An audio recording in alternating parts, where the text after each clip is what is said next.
alunos de mediação, conciliação e arbitragem. A aula de hoje a gente começa já a partir para a finalização da unidade 4. Então, a aula dessa semana do dia 27 será a respeito do procedimento arbitral, dando continuidade à aula, aos vídeos anteriores. E os temas que a gente vai ver na aula dessa semana é tutela provisória de urgência e evidência, pedido contraposto, revelia, comunicação de atos, despesas com arbitragem, intervenção de terceiros e desconsideração da personalidade jurídica.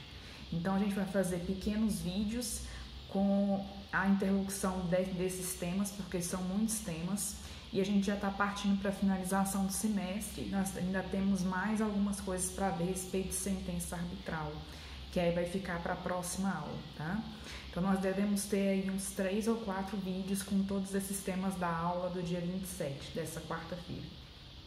Então, o primeiro vídeo, a gente trata agora sobre tutelas de urgência e também tutelas de evidência. Então, as tutelas de natureza antecipatórias e as medidas de natureza cautelar, que é muito comum serem utilizadas no âmbito do processo judicial, mas nem por isso não são utilizadas também no procedimento arbitral, tá?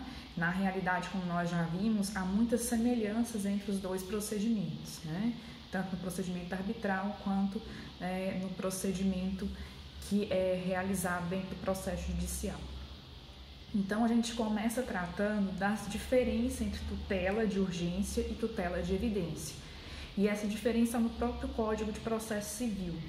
Então, lá no Código de Processo Civil, ele vem dizendo o seguinte, que as tutelas de urgência, lá no artigo 300, elas têm alguns requisitos. Quais são esses requisitos, né? Primeiro, a probabilidade do direito de quem está requerendo essa tutela judicialmente. Então, quando eu vou no judiciário requerer uma tutela de urgência, eu preciso dizer para o juiz qual é a probabilidade daquele direito que eu estou requerendo realmente ser meu, realmente eu ter razão naquilo que eu estou pleiteando, né? E, em segundo lugar, eu tenho que, além de determinar essa probabilidade desse direito efetivamente ser concedido, eu tenho que determinar que há um perigo na demora de esperar o provimento judicial final, ou seja, uma sentença. Por isso, eu preciso de uma tutela de urgência imediata. Então, o segundo requisito, além da probabilidade do direito, também é o periculo in mora, ou o perigo da demora no provimento judicial final. Além disso, tem um terceiro requisito, que está lá no artigo 300 também, que é a possibilidade de reversibilidade da tutela. Então, o juiz jamais vai conceder uma tutela que não pode ser revertida caso ele verifique no curso do processo que o requerente, quem solicitou essa tutela, não tinha direito. Então, sempre que ele verificar um pedido de tutela de urgência, ele vai ter que ter atenção a esses 3 requisitos. Então, lá no Código de Processo Civil, no artigo 300, probabilidade do direito, periculo in mora e possibilidade, né, de reversibilidade dessa tutela, ou seja, de voltar ao estágio inicial sem que haja prejuízo para a outra parte, tá? Então, sempre que vocês solicitarem uma tutela de urgência, tem que ter noção de que eu preciso analisar tanto o artigo 300 quanto o procedimento que está no artigo 300 até o 302 do Código de Processo Civil. E isso vale não só para as tutelas do âmbito judicial, mas também para as tutelas que vão ser solicitadas dentro do procedimento arbitral. Nesse caso, eu aplico o Código de Processo Civil subsidiariamente se as partes não dispuseram de forma diferente na convenção de arbitragem, né, na cláusula arbitral. Se eles definiram outro tipo de norma para ser analisado, quando a gente estiver analisando as questões relativas à tutela, as tutelas de urgência ou de evidência, é essa norma que vai ser utilizada, mas, regra geral, aplica-se aí as disposições do Código de Processo Civil, tá? Isso com relação às tutelas de urgência. Agora, as tutelas de evidência, o próprio Código de Processo Civil traz que essa tutela de evidência ela vai ser deferida só em casos muito específicos, tá? E esses casos estão no rol taxativo do artigo 311, tá? Então, dentro desse rol taxativo, são 4 hipóteses específicas trazidas pelo artigo 311. Então, ele está dizendo assim: a tutela de evidência será concedida independentemente de demonstração de perigo de dano, olha aí, então, aquele requisito lá da tutela de urgência não existe na tutela de evidência, tá? Ou de risco ao resultado último do processo. Então, eu não preciso caracterizar perigo de dano ou risco de resultado inútil, que são os dois requisitos finais da tutela de urgência. Na tutela de evidência não é necessário, mas eu preciso encaixar essa tutela de evidência em alguma das situações delineadas no inciso 1 até o inciso 4 do artigo 311. Então, quais são essas hipóteses? Ficar caracterizado abuso de direito de defesa, ou manifesto propósito, protelatório da outra parte, alegações de fato que puderem ser comprovadas apenas documentalmente, e se houver tese firmada em julgamento de casos repetitivos ou em súmula vinculante, se se tratar de pedido repersecutório, fundado em prova documental adequada de contrato de depósito, caso em que será decretada a ordem de entrega do objeto custodiado sob cominação de multa. E inciso 4º, a petição inicial for instruída com prova documental suficiente dos fatos constitutivos do direito do autor. Aqui o réu não se opõe a prova capaz de gerar dúvida razoável. Então, lendo essas hipóteses, do inciso 1 até o inciso 4º, o que a gente consegue identificar de plano? Que a tutela de evidência ela só é deferida em caráter incidental. Porque a pessoa que requerer a tutela de evidência ela tem que comprovar que ficou caracterizado dentro do processo qualquer das hipóteses do inciso 1 ao inciso 4º, tá? Então, nas hipóteses do inciso 1 ao inciso 4º, eu posso requerer tutela de evidência e essa tutela de evidência tem como característica principal ser incidente. Ao contrário da tutela de urgência que nós vimos anteriormente, porque a tutela de urgência ela pode ser deferida tanto em caráter antecipatório, ou seja, antes de haver uma ação judicial, como também em caráter incidental, ou seja, já no curso da ação, tá? E aí a gente começa a ver agora como é que ocorre dentro da arbitragem. Então, nós já vimos em caráter geral dentro do Poder Judiciário o que foi delineado pelo CPC, pelo Código de Processo Civil de 2015. Agora a gente vê dentro do procedimento arbitral. Dentro da arbitragem é comum, muito mais comum, a ocorrência da tutela de urgência, tá? E via de regra, a tutela de urgência ela é concedida dentro do procedimento arbitral após a instauração do procedimento. Então, a tutela de urgência no procedimento arbitral tem caráter incidente, tá? Aonde está isso? No artigo 22, parágrafo único. Deixa eu só pegar o artigo aqui para a gente verificar direitinho o teor dele, tá? Artigo 22b, parágrafo único, onde ele está escrito assim, ó: estando já instituída a arbitragem, as medidas cautelares ou de urgência serão requeridas diretamente aos árbitros. Então, via de regra, a tutela de urgência ela é requerida, A tutela de urgência ou medida cautelar são requeridas no curso do procedimento arbitral diretamente ao árbitro, tá? Então, ela é uma tutela incidental. Aí vocês me perguntam, não é possível que seja instituída a tutela de urgência em caráter antecipatório? Aí que tá. Dentro do procedimento arbitral, não é possível. Para que eu possa, se eu tiver uma convenção de arbitragem num contrato e eu preciso efetivamente uma tutela de urgência e não dá tempo de pedir a instauração de um procedimento arbitral e depois eu pedir uma tutela, o que eu tenho que fazer? Eu tenho que recorrer ao Poder Judiciário. E a lei de arbitragem me dá essa possibilidade. Por quê? Lá no artigo 22A, ela define que é possível que a parte interessada numa tutela de urgência, antes de instaurar o procedimento arbitral, vá ao Poder Judiciário requerer essa tutela de urgência, desde que exponha lá as condições expostas no artigo 300, Dito isso, ela precisa requerer essa tutela de urgência perante o judiciário e não ao árbitro, que não existe um procedimento arbitral ainda instaurado e não dá tempo de instaurar, dependendo da situação que tiver em litígio ou a ameaça de litígio, né? Então, o artigo 22A da Lei de Arbitragem permite que antes da instauração do procedimento arbitral, a parte vá ao Poder Judiciário e efetivamente solicite essa tutela, tá? E aí, uma vez deferida a tutela, a parte interessada que conseguiu a tutela de urgência, ela tem o prazo de 30 dias para procurar o juiz arbitral, um tribunal arbitral, para poder efetivar as medidas do procedimento arbitral, a instauração desse procedimento, tá? Então, vamos ler o que está dizendo o artigo 22A. Vamos lá.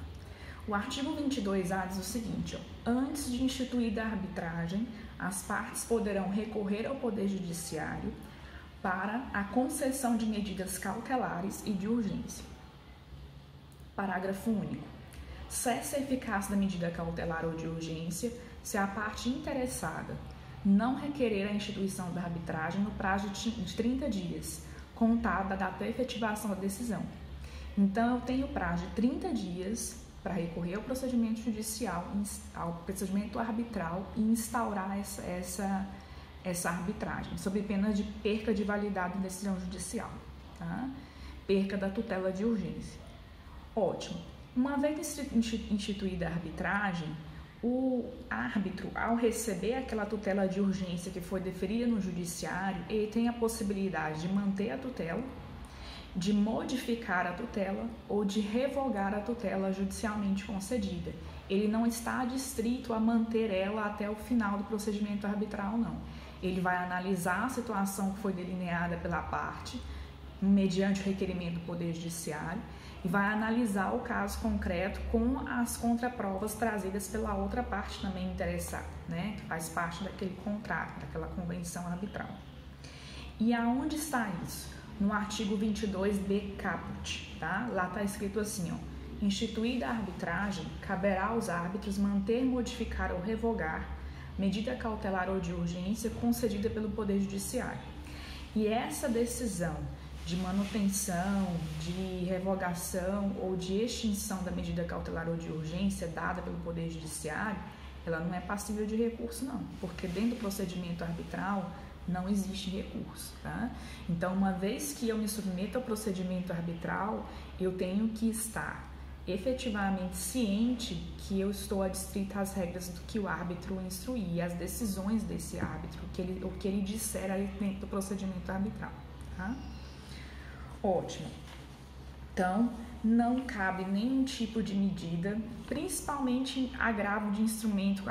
Perdi a medida que eu ganhei no Poder Judiciário, dentro do procedimento arbitral. Posso entrar com agravo de instrumento, uma reclamação, sei lá, algum recurso no processo judicial que me for deferida a tutela? Não. O juiz não tem possibilidade de mexer mais nessa tutela. Já está a cargo do árbitro, tá? Ótimo. Agora a gente passa a analisar como é o procedimento aí da tutela de urgência e da tutela de evidência dentro do processo arbitral, tá? Do procedimento arbitral.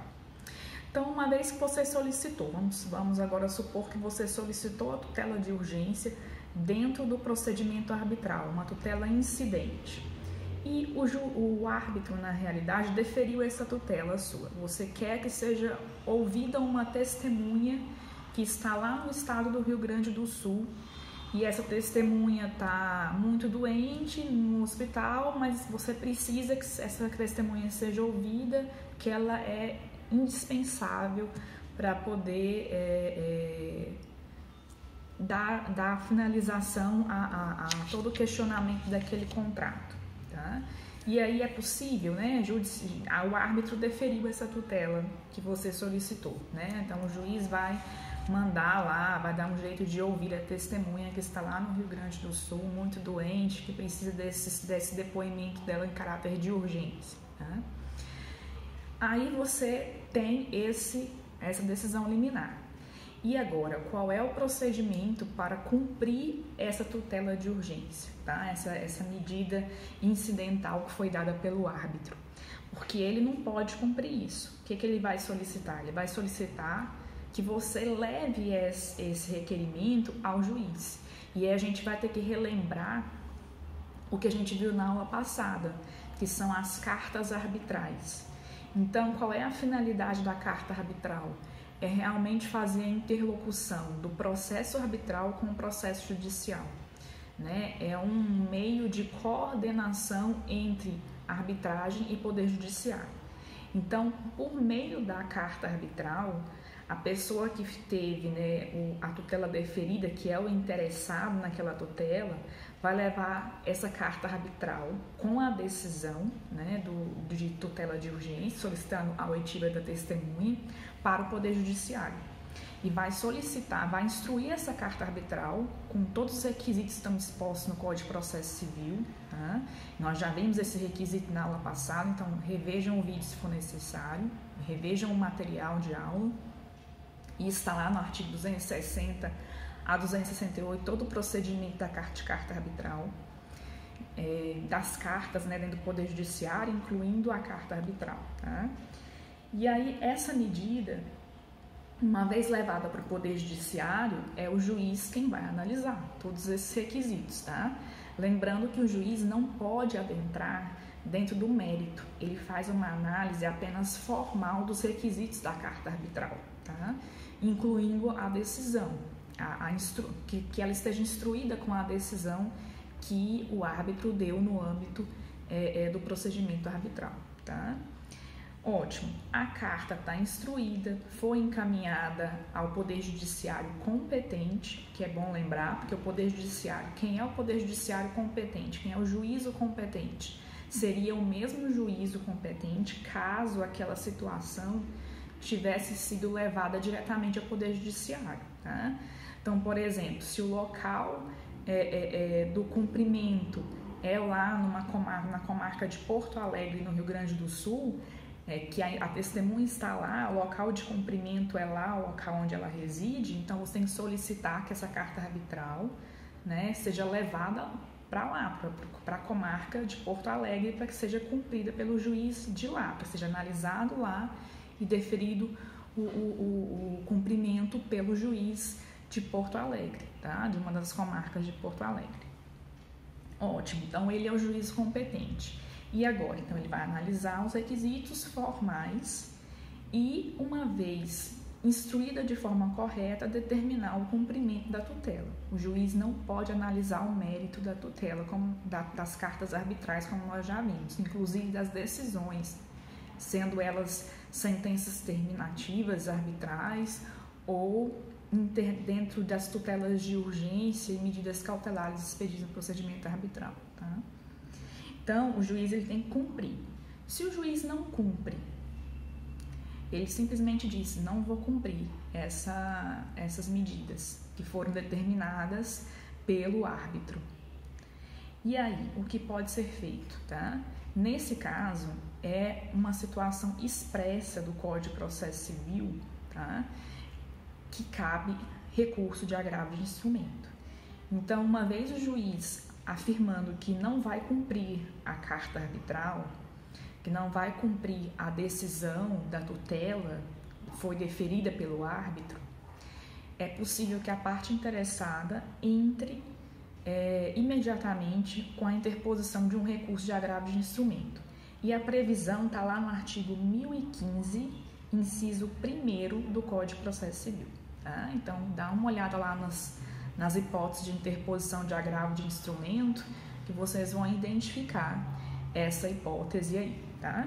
Então, o juiz não pode se negar a cumprir. Se negando, efetivamente, as partes podem solicitar, aí, né, podem interpor a parte interessada um agravo de instrumento com a finalidade, né, de que efetivamente a tutela seja concedida.